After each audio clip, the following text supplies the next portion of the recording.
Welcome back to Event Explorer, the podcast where we uncover the stories behind the world's most fascinating festivals, events, and cultural experiences. And I'm your host, Daniel Roth.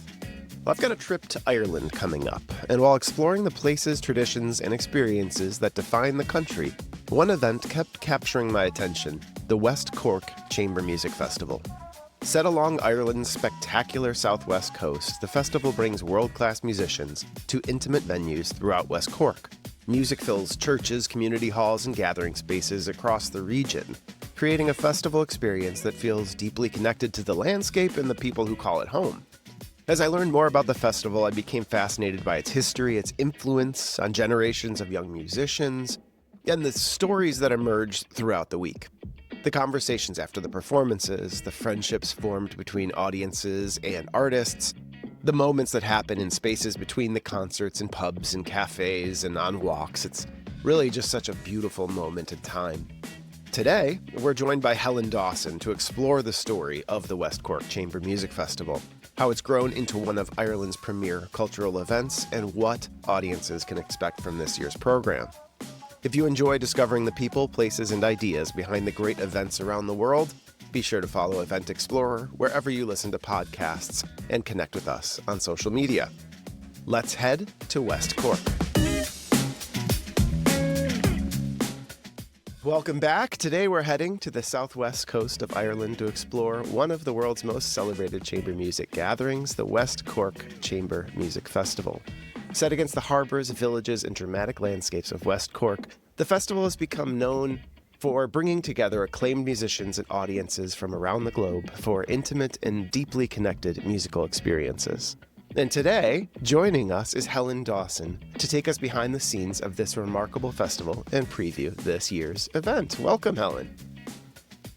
Well, thank you for having me. It's a pleasure.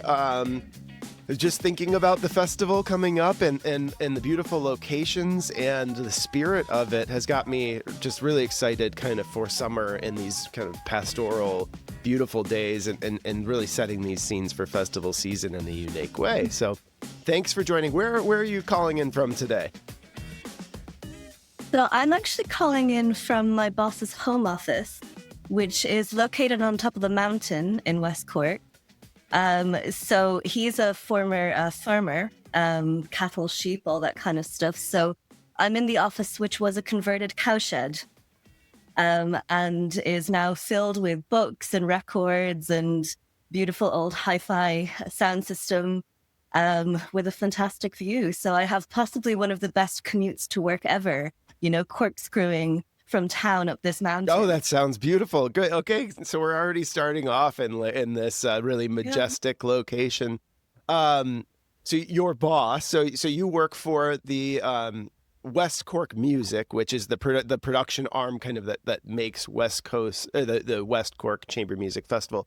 Let me know, what's the organization all about? Did he start it, or was it going before him? Yeah, he started it. So it began in 1996. So we're of long standing. And it began mostly just based in Bantry House, which is this big old 18th century manor house that overlooked the town of Bantry. And Francis and the late owner of the house, Edgerton, came together, thought up this idea of a weekend festival of chamber music. And it grew from there. So, I mean, it began in this one location, just a few days, and now it's 10 days long, and we're in multiple venues in the whole town and further afield as well. So, yeah, it's just kind of grown from strength to strength. And now we produce 2 other festivals as well later in the summer. So we have a literary festival and a traditional festival as well. So, yeah, we just keep going. So Francis, your boss, your partner in producing this. This is what you said, a farmer come chamber music festival producer, which just speaks to kind of the richness of West Cork life and maybe that depth. What was? Do you know what that seed was? Did he attend another festival somewhere and said we have to bring this to West Cork? Well, he always says that the reason he started it was that he wanted to bring great musicians to Bantry so that he didn't have to travel loads of places to see them himself. He thought, bring the musicians to me rather than me going to the musicians. This is a good kind of selfishness, I think, for the people of Bantry Yeah. and West Cork have benefited for that. And your familiarity with the history of it, I imagine it started smaller and now we've grown. What were those first years like? Has he kind of let you in on the trials and tribulations of building this festival? Yeah, he's told me a fair few stories about it. It mostly started from his kitchen table with members of his family taking in a lot of the volunteering roles, and using fax machines, Sure. of course, back then in the mid-90s to sort out everything. And now we're a much more professional operation. So, all the staff are paid. And I mean, we still get in a lot of volunteers, of course, but we have full-time all year round staff to kind of coordinate everything. It just takes so much behind the scenes management, with applying for funding and booking in the accommodation and the venues, even just doing all the artist contracts. Given how large we are now, takes a significant amount of time. And I imagine it also takes a lot of collaboration with Yes. with West Cork and then the local government. And I've noticed that you're not just in Bantry House anymore. You've kind of bridged out. There's even a pop-up at the Cork airport, I imagine, for people that are arriving. That's right. So tell us about kind of, how did it expand to all these locations, and what locations are you in this year? So in Bantry town itself, we're in Bantry House, of course, which is very much the heart of everything. But for many years, we've also done concerts in St. Brendan's Church, which is the large Protestant church in the square, which definitely has some of the most amazing acoustics. Especially if you're sitting up in the gallery, it's just absolutely delightful in this large space. We also use two other smaller churches in the town, a former Methodist church, which is a really cute, tiny little stone building, and then another more modern church. But I mean, further afield, we take events to all sorts of the other villages and islands off West Cork. So we have 4 events happening on islands around West Cork, concerts or workshops. And we also do take events into cafes and pubs, art galleries, that kind of thing for people who maybe can't get into Bantry, because West Cork, it's not well connected in terms of public transport. So to be able to take it out to these other locations is really, really nice. And I imagine to that point that the location kind of informs, even if, the piece may have been written in, Berlin or Moscow, but now kind of it takes on a new life or maybe a new spirit, being in the location. Do you think that has that affected the musicians as well? Yeah, I mean, I think definitely the location is something you think about when you're programming, for sure. And Francis does all the programming. He puts a lot of thought into that. So he will just sort of say, oh, this piece is perfect for Bantry House for like a candlelit concert.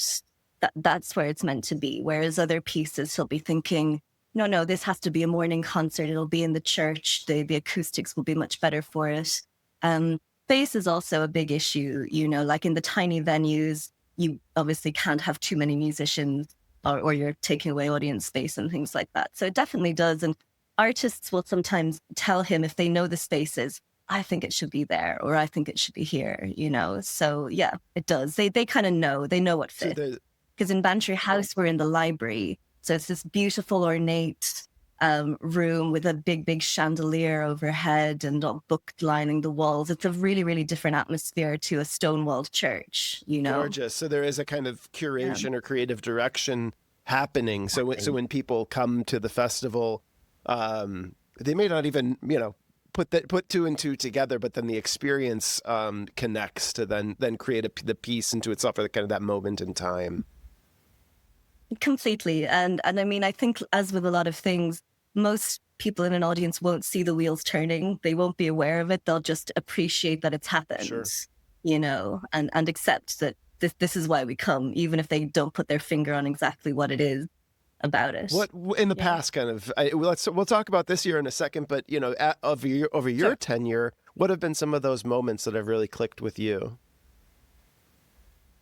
Oh goodness. I think some of my favorite festival moments have been a couple of years ago. We heard a new composition, a song cycle of the Magdalene songs, which was about the Magdalene laundries in Ireland, which is quite a sort of very difficult part of our history. And it was just one of the most affecting concerts I've ever been at. Really heartbreaking, but really, really poignant. And that was definitely one of the most amazing concerts I've ever been at.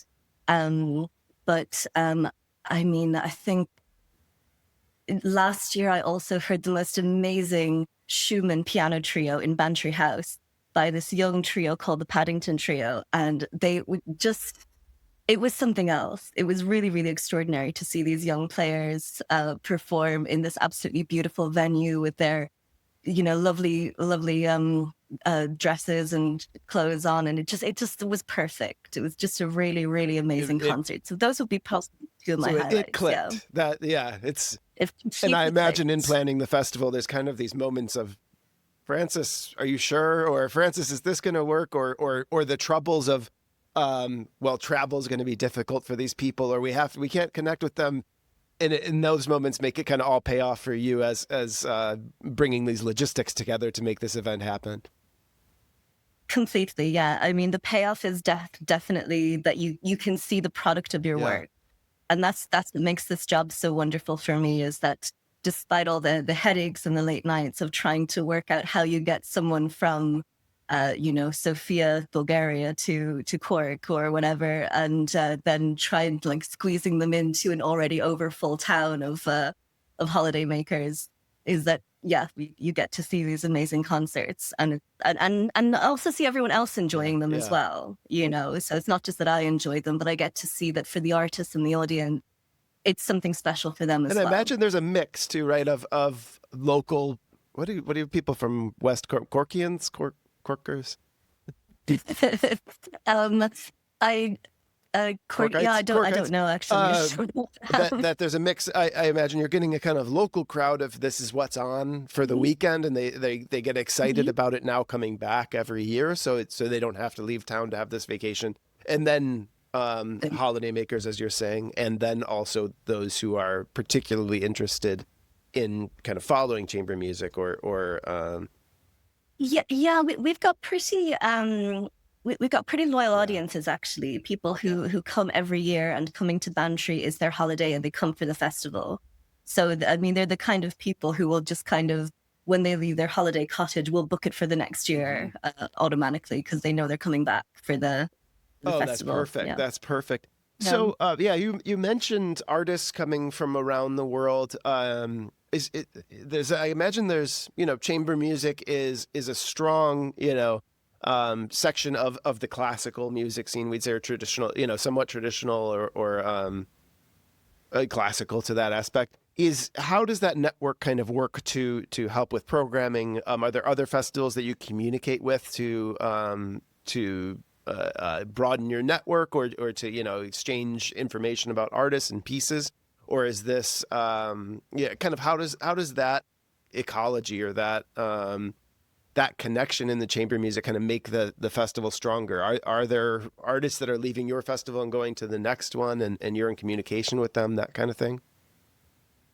Absolutely, yes. So, I mean, we have strong links with a few other chamber music festivals, especially around Europe. So there's an Italian festival called Trama Sonore, which we have very strong links to. And we will often exchange personnel for the festivals to go and see how they're operating, who they're bringing. But there's also kind of chamber festival venues like the Wigmore Hall in London, which we would keep an eye on as well to see who they're getting in and like up and coming artists and things like that would appear there. So there's definitely a lot of strong links, and of course the artists themselves network a lot and would would make recommendations. Like a quartet might say, oh, we want to do a piano quintet and bring in this piano player kind of thing. So that would happen a fair bit as well. I see. So those connections keep it going and keep the kind of elasticity of the environment. And what I'm seeing, and you're saying up and coming, when someone thinks of chamber music, they may not connect those two things of up and coming. And, but there is this spirit, and especially in your programming, that there's a lot of young people. I mean, it's mostly young people in these performances. What's that been like? Kind of, is that something that's grown? Is there more interest in it over the years of younger generations coming in, or how is the kind of vibe and the scene of chamber music in 2026? Yeah, most definitely. It is definitely a growing area of interest, both here in Ireland, especially in Cork, but also internationally, I think. I mean, in Ireland, back when our festival started in 1996, doing masterclasses with young musicians was always part of it. One of the members of the Bantry Quartet, which was Ireland's premier string quartet, undertook the direction of these masterclasses with young students, and that's just kept going. And you can really see the difference actually in what it's made to the chamber music scene in Ireland, especially in Cork, where Chris would be based. And it's a really exciting thing. A lot of those musicians who've come up through the master classes are now very well renowned classical musicians around Europe. Which is fantastic to see. And that it kind of breeds then, when people see it, when they see those concerts, they get inspired by the music and they want to do it. And I mean, chamber music is just really interesting music. If you're a musician who is interested in playing, outside of an orchestral scene where you're not just one of many, but you are just one of four, it's a completely different, obviously, way of thinking, way of playing, the balance you need. So I think in a lot of ways it's quite challenging, which a lot of young musicians find really exciting. Mm-hmm. And I think that's probably the case around the world. I mean, chamber music festivals seem to be popping up all over the place. So do CDs of the cycles of string quartets and things like that. So I think it's a growing area in chamber music, in classical music. Because it's typically, I think, mostly not conductor led. It is led by the performer. It's always the performers collaborating, and so it really is very influenced by the spirit of the players, and not coach led. It's player driven, for a sports analogy. Player driven. That's exactly right. They need to be. I mean, if you see a string quartet live and you're up close to them, you see them communicating with each other with body language all the time. They're looking at each other, the way they're kind of just moving their bodies towards each other for certain parts. It's all part of it. It's like a dance, Wow. It's lovely to see, especially if you're in a room, a really small room, which is what chamber music, of course, originally was. It's music in a room. You really, really see that, and you see the expressions on their faces. It's just really nice to see. And this is not. Yeah. I can imagine how inspiring that is. Like, as you were saying, to younger players who may see whatever the Dublin Philharmonic or the Dublin Orchestra or London, and say it doesn't feel as attainable of a goal or even as much fun looking in some ways. It seems very austere so now they see these people really expressing their passions with each other, and then they obviously pick up the vibe.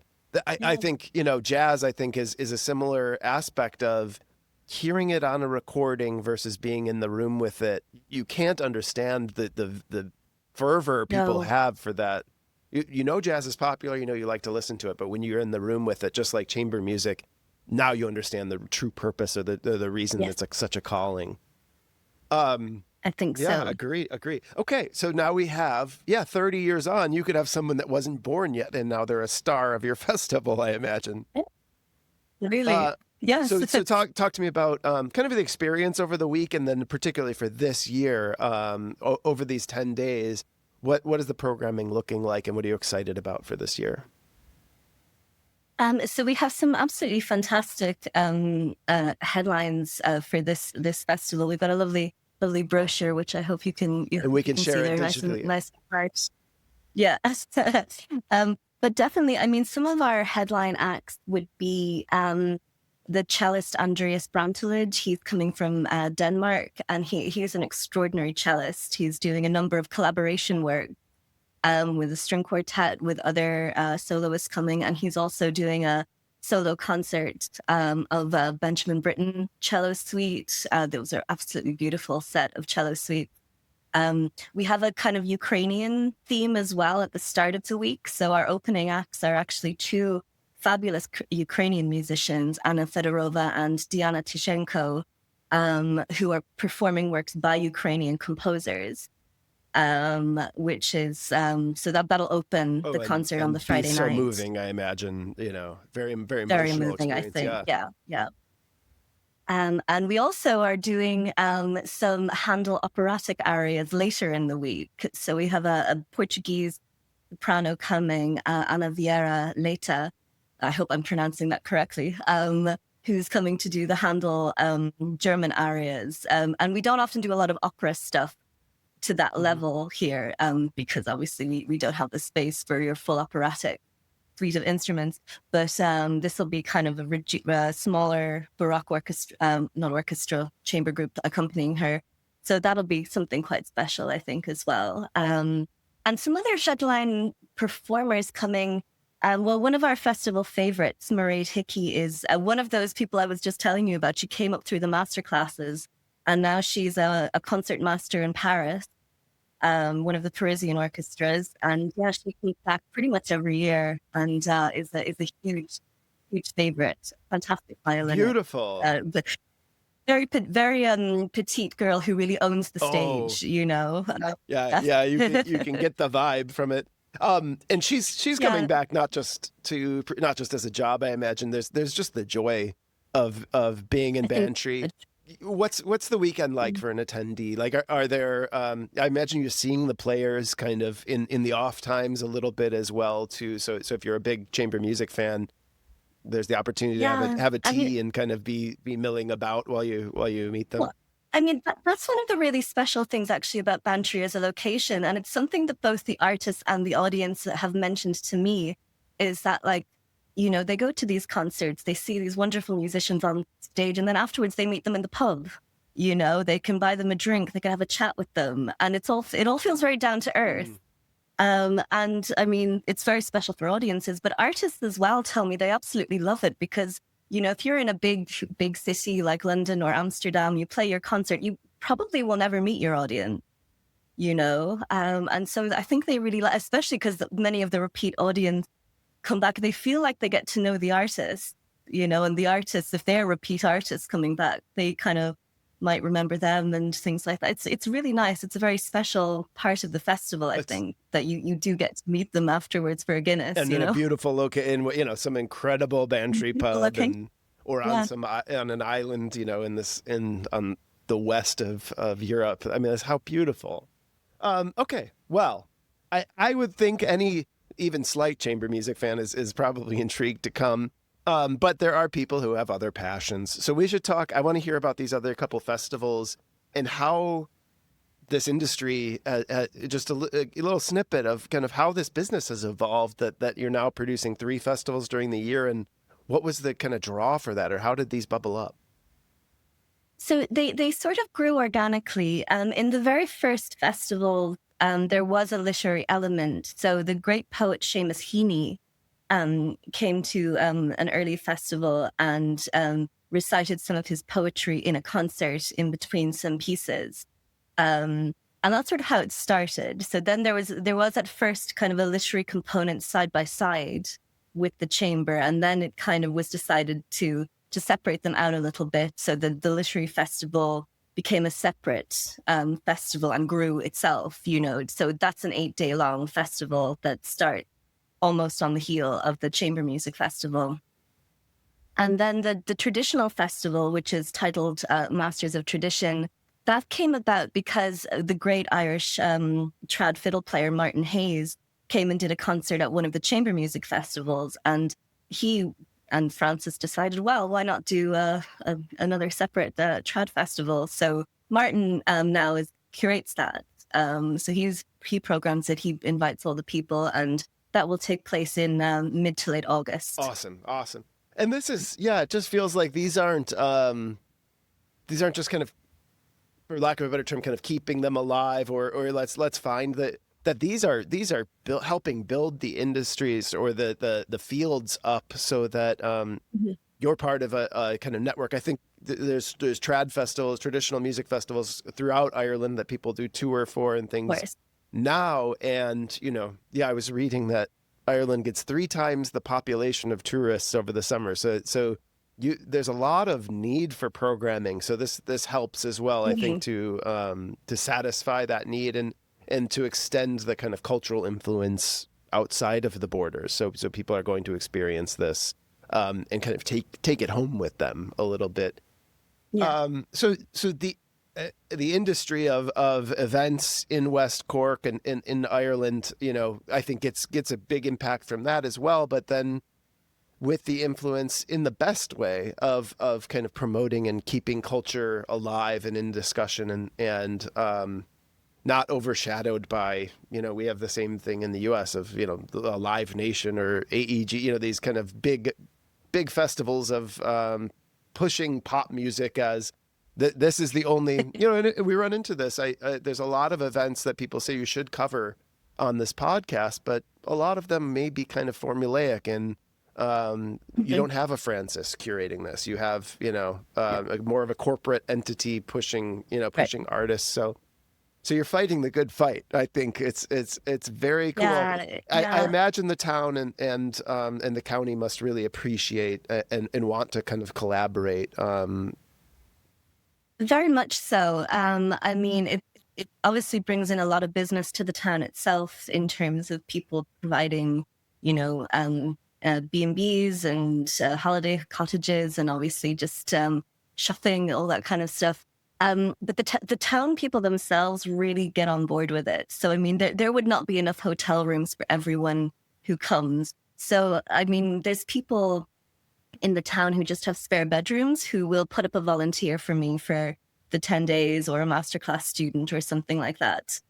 They really get on board with it. And it's wonderful. And again, we sort of like find restaurants for the artists to go and eat and things like that. There's a lot of goodwill in the town towards it. That's incredible. Well, I'm intrigued. Yeah. I being whisked away to West Cork and to the west coast of Ireland is just such a dream. And when you get there to have this type of thoughtful, collaborative music and programming that really, creates it as a destination is so special. So to you and the team, congratulations. I think this year is going to be, it sounds like you've had some good years. Let's call this one better than ever. So if anyone is thinking about making the trek, we're gonna put this out right away. We're talking at the end of May. I mean, we're only about 3-4 weeks out. About 4 weeks.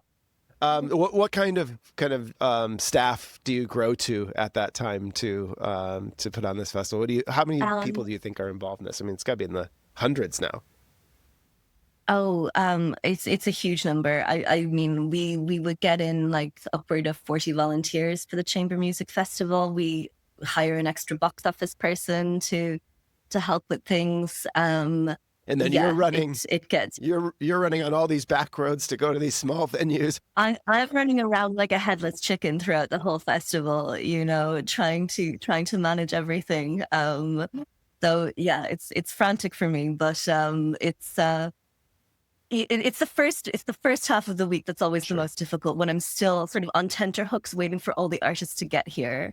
It's like, will they lose their luggage? Will the flight be canceled? Will something go wrong? Will they get sick? Once they're here, I can start to relax a bit. So the second half of the week, for me at least, is always a little bit easier. It's like, okay, I can take a breath now, because I don't care if they don't leave. I just care about getting them here. Yeah, we'll keep them once they're here. Fortunately, those quiet moments of reflection are kind of built into the festival as well. So you do get a breath, and I imagine there's kind of that pinch me moment for you and for the team during that festival when the hairs on the back of your neck stand up, and it's got to be rewarding over and over of, oh, this is why we do it. Oh, this is it right here. Yeah, it's right in front of you. Well, yeah, when you get that moment, it's perfect. It is. I can perfect. only imagine. Yeah. All right. Well, I encourage everyone to make the trek. And what are the dates again in some of the venues this year? Where can they find out more info about that?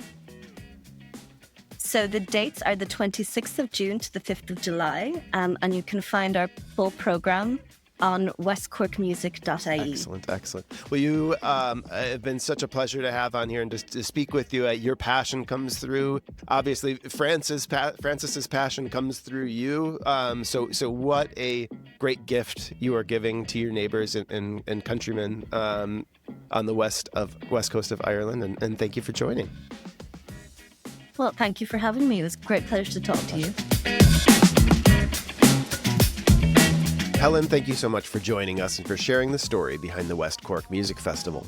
One of the things that stays with me after this conversation is the sense of place. It's easy to think about a music festival in terms of just artists and performances, but what she's described is something much larger, a gathering of people in a remarkable corner of Ireland. Historic venues filled with music, young musicians learning from masters, audiences discovering new works while overlooking Bantry Bay.